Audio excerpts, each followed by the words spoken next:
दोस्तों, जय श्री राम, जय बागेश्वर धाम सरकार, जय जय हनुमान, जय सन्यासी बाबा की। नमस्कार दोस्तों, स्वागत है आपका हमारे YouTube चैनल शास्त्र ज्ञान में। दोस्तों, माँ लक्ष्मी सदैव आप पर अपनी कृपा बरसाती रहे। दोस्तों, कुछ लोगों को शास्त्रों की अहमियत के बारे में ज्यादा जानकारी नहीं होती, लेकिन पौराणिक कथाओं और कई प्रथाओं से यह सिद्ध हो चुका है कि हमारे घर के भीतर ही कई ऐसे संकेत छुपे होते हैं जिनके बारे में जानना हमारे लिए अति आवश्यक है। ये संकेत आपके जीवन को पूरी तरह से बदल कर रख सकते हैं, राजा को रंक और रंक को राजा बना सकते हैं। ज्योतिष के अनुसार जब दरिद्रता और गरीबी आप पर हावी होने लगती है तो आपके घर की कई चीजें इशारा करने लगती हैं।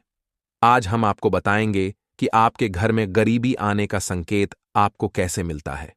दोस्तों, वास्तुशास्त्र को आम तौर पर दिशाओं का विज्ञान माना जाता है।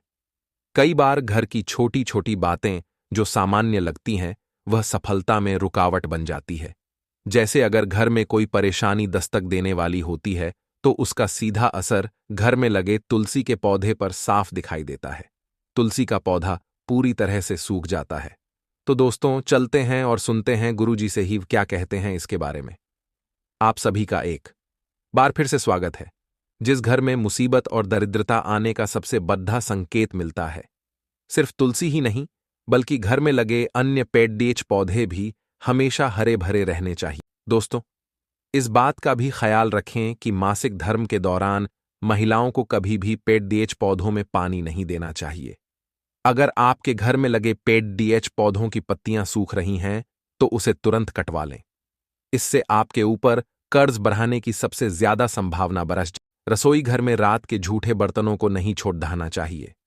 रसोई घर में पड्डहे, रात के झूठे बर्तन और तवा कढ़ाई अगर आप झूठे छोड़ देते हैं तो घर में गरीबी आने का सबसे बड़ा कारण माना जाता। शास्त्रों में कहा गया है, जो व्यक्ति झूठे पड्डहे बर्तनों को साफ नहीं करता वह अपने जीवन में विफलता का ही सामना करता है। और जिस घर में झूठे बर्तनों को रात में ही धो दिया जाता है वहां पर लक्ष्मी जी का वास स्वयं हो जाता है। भूल कर भी अपने सोने वाले कमरे में पलंग के सामने आईना नहीं लगा। ऐसा माना जाता है कि अगर पलंग के सामने आईना लगा हो तो इससे पति और पत्नी के बीच के रिश्ते में कड़वाहट पैदा होने लगती है। इतना ही नहीं, इससे घर की आर्थिक स्थिति पर बुरा प्रभाव पड़ता है। इसके अलावा कमरे के बीचों बीच पलंग रखने से आपको बचना चाहिए। इससे व्यक्ति थका थका और तनाव से घिरा रहता है। इसके साथ व्यक्ति के कार्यों में बाधाएं भी आती हैं और परेशानियों को भी झेलना पड़ता है। घर में दूध उबलकर गिरना भी अशुभ माना जाता है।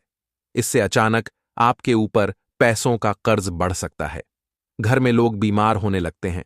साथ ही ऐसा होने से पारिवारिक जीवन भी अस्त व्यस्त हो जाता है। इसलिए आगे से इस बात का जरूर ध्यान रखना चाहिए और घर में उबलते हुए दूध को गिरने से बचाएं।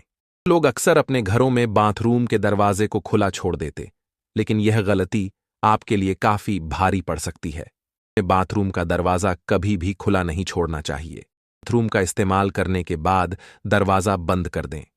दरवाजा खुला रहने से घर में नकारात्मक ऊर्जा बनी रहती है और दरिद्रता का वास होता है। अगर आप घर से बाहर जाएं और आपको लौटते समय घर के बाहर छिपकली के दर्शन हो जाएं तो इसे शुभ नहीं माना जाता। के दरवाजे पर छिपकली के दर्शन होने से आपका बुरा वक्त शुरू हो जाता है। ऐसे में आपको बुरे वक्त के लिए स्वयं को तैयार रखना चाहिए और हिम्मत से काम लेना चाहिए। अगर आपने कोई नया घर लिया है और उसमें मरी हुई छिपकली मिल जाए तो आपके ग्राहक प्रवेश से पहले आपको पूजा, हवन इत्यादि जरूर करवा लेना चाहिए। अगर आप ऐसा नहीं करते हैं तो उस घर में रहने वाले व्यक्ति की तरक्की कभी भी नहीं हो सकती। तो घर में देवी देवताओं की तस्वीर कभी आमने सामने नहीं लगानी चाहिए। ये वास्तु दोष घर में हैं और विभिन्न तरह की परेशानियों को जन्म देता है। इसलिए इस बात को हमेशा ध्यान में रखें और गलती करने से बचें। दोस्तों, घर छोटा हो या बड़ा, वह साफ सुथरा होना चाहिए, क्योंकि स्वच्छ घर में ही माँ लक्ष्मी और देवी देवताओं का वास होता है। स्वच्छ घर में रहने वाला परिवार हमेशा सुखी और समृद्ध रहता है। सफाई की दृष्टि से झाड़ू एक महत्वपूर्ण भूमिका निभाता है। उसका प्रभाव वास्तुशास्त्र के हिसाब से घर और घर में रहने वाले लोगों के जीवन पर भी पड़ता है। घर की स्वच्छता को बनाए रखने में झाड़ू का उचित महत्वपूर्ण प्रयोग है। घर में किसी मेहमान का आगमन हो या त्योहार हो, उनके आने से पूर्व घर में झाड़ू से घर की सफाई की जाती है। स्वच्छ घर ही सुंदर लगता है। झाड़ू लगाना जितना जरूरी होता है, उतना ही झाड़ू का रखरखाव भी जरूरी है। झाड़ू कब और कैसे लगाना, झाड़ू कहाँ और कैसे रखनी चाहिए, झाड़ू को आपको किस दिन खरीदना चाहिए, किस दिन घर से बाहर करना चाहिए। शास्त्र के अनुसार झाड़ू के प्रयोग से संबंधित कुछ नियम बताए गए हैं, जिससे घर की आर्थिक स्थिति और लोगों के जीवन पर प्रभाव पड़ता है। इन नियमों का पालन करके घर में उत्पन्न सभी प्रकार के दोष और घर में रहने वाले लोगों पर आए संकट को दूर किया जा सकता है। झाड़ू से संबंधित कुछ महत्वपूर्ण बातें हैं जो वास्तुशास्त्र के अनुसार शुभ मानी जाती हैं कि झाड़ू लक्ष्मी जी का प्रतीक माना जाता है। झाड़ू से संबंधित बातें हमारे जीवन में लक्ष्मी की कृपा का भागीदार बन। पांचवीं बात, वास्तुशास्त्र के अनुसार झाड़ू लक्ष्मी का प्रतीक होती है। आपको झाड़ू से किसी भी पशु पक्षी या किसी भी व्यक्ति को मारना नहीं चाहिए, यह अशुभ कहलाता है। इससे मां लक्ष्मी नाराज हो जाती है। छठी बात, झाड़ू कब नहीं जो धन सुख समृद्धि में सहायक होता है। झाड़ू का दान करने से मां लक्ष्मी की कृपा प्राप्त होती है। आठवीं बात, झाड़ू के प्रयोग से पहले झाड़ू में सफेद या लाल रंग का धागा बांध दें। इससे घर की नकारात्मक ऊर्जा नष्ट होती है और घर में सुख समृद्धि के शुभ संकेत मिलते हैं। आर्थिक दशा में सुधार होता है और धन संपदा का संचार होता है। सूर्योदय के समय जब सूर्य का प्रकाश घर में प्रवेश करता है, घर में सूर्य की रोशनी से उजाला होता है, तब झाड़ू लगाना सर्वोत्तम माना गया है। उस समय सकारात्मक ऊर्जा घर में प्रवेश करती है और नकारात्मक ऊर्जा को नष्ट कर देती। शाम होने से पहले घर में साफ सफाई करना बहुत ही ज्यादा शुभ माना जाता है। शाम होने के बाद घर में झाड़ू लगाना अशुभ माना जाता है। तो दोस्तों, आज की वीडियो यहीं पर समाप्त करते हैं।